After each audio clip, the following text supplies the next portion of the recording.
এই গরমে সবচেয়ে বেশি প্রয়োজনীয় প্রোডাক্ট কিন্তু পলিশিং জেল। আর এই পলিশিং জেলটা আমরা এই 1 মাস হয়েছে আবার নতুন করে রিলঞ্চ করেছি। 7 বছর 8 বছর হয়ে গেছে এই প্রোডাক্ট আমার প্রথম থেকে সাকসেসফুল। চলো, এইটা নিয়ে না অনেক ডাউটস আছে, অনেকগুলো জিজ্ঞাস্য আছে, যেগুলো আমি হোয়াটসঅ্যাপে কন্টিনিউ পাচ্ছি। ভাবলাম একটা ভিডিও করেই বলে দিই, তোমাদের বুঝতে সুবিধা হবে। দেখো, প্রথমে পলিশিং জেলের টেক্সচারটা দেখাবো। এটা এত ভালো একটা টেক্সচার না, মানে ভীষণ সুন্দর গ্লোয়ের কাজ করে। মানে জাস্ট আমি একটু টেক্সচারটা আগে দেখিয়ে নিই, তারপরে এর সাথে কথাটা বলছি।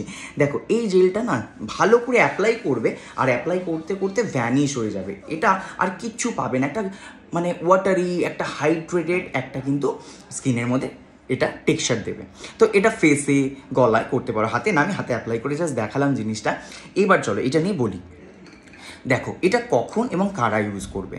এটা প্রত্যেকে ইউজ করতে পারো। যার মুখ ভর্তি র্যাশ পিম্পলস তারাও করতে পারো গ্লোয়ের জন্য। আর যারা দুপুরবেলার ভাবো না যে কি মাখবো, গরমে ক্রিম মাখতে ইচ্ছা করে না, যারা নন এসিতে থাকো তাদের জন্য তো এই জেলটা মানে অভূতপূর্ব কাজ করবে। যারা এসিতে থাকো তারা যেমন দুপুরবেলা একটু চাইলে ময়শ্চারাইজার বা ক্রিম মাখতে পারো, কিন্তু যারা নন এসিতে থাকো এই গরমে না জেলটাই ভীষণ দরকার। কিন্তু জেলটা কি ডাইরেক্ট মাখবো? না, আমি কিন্তু সবসময় একটা কথা বলি, এটা কিন্তু সানস্ক্রিনের আগেও মাখা যায়, এটা দুপুরবেলা বাড়িতে থাকলেও মাখা যায়। কিভাবে মাখতে হবে? প্রথমে দেখো, আমি সবসময় বলি মুখটা পরিষ্কার করে স্কিন টাইপ ওয়াইজ টোনার মাখবে। টোনারটা ভীষণ ইম্পর্টেন্ট। টোনার হচ্ছে ধরো যাদের র্যাশ পিম্পলস তাদের হচ্ছে ক্লিয়ার টোনার, এটা হচ্ছে Hydra toner for all skin type. আচ্ছা, তারপর কি করবো? একটু সিরাম মাখবো। তাহলে ফার্স্টে মাখছি টোনার, তারপর মাখছি সেরাম, সেরামের পর পলিশিং জেল। ব্যাস, এটাতেই কিন্তু আমরা স্টপ করতে পারি। মানে দুপুরের কেয়ারটা যদি বাড়িতে থাকা হয় এটাতে স্টপ করতে পারি। আর যদি বেরোনো হয় তাহলে এর উপর থেকে কিন্তু অবশ্যই সানস্ক্রিনটা মেখে বেরোবো। আমি সানস্ক্রিনের টেক্সচারটাও দেখাই। অনেক সময় হয় না যে ধরো সানস্ক্রিন মাখতে লোকে পছন্দ করো না, কিন্তু আমার সানস্ক্রিনটা এত বেশি সেলিং যে আমার সানস্ক্রিনটা কিন্তু আউট অফ স্টক হয়ে গেছিলো এই সপ্তাহতেই, আবার নতুন করে তৈরি করা হয়ে গেছে, অসুবিধা নেই। দেখো, সানস্ক্রিন মাখলাম, কিছু খুঁজে পাওয়া যাচ্ছে না, বোঝা যাচ্ছে না, একদম সফট স্মুথ থাকছে।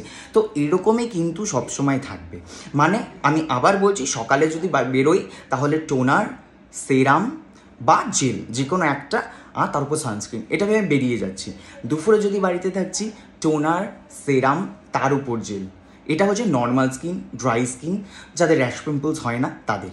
আর যাদের র্যাশ পিম্পলস হয় তারা যেমন আমার ক্লিয়ার সেটটা ইউজ করো না, ক্লিয়ার সেটে ক্লিয়ার জেলের উপরেও কিন্তু পলিশিং জেলটা ইউজ করতে পারো। ন্যাচারাল স্কিনের মধ্যে একটা সুন্দর গ্লো কিন্তু সবসময় ফিল করবে। দেখো, স্কিনটা একদম সফট হয়ে গেল, হাইড্রেটেড হয়ে গেল।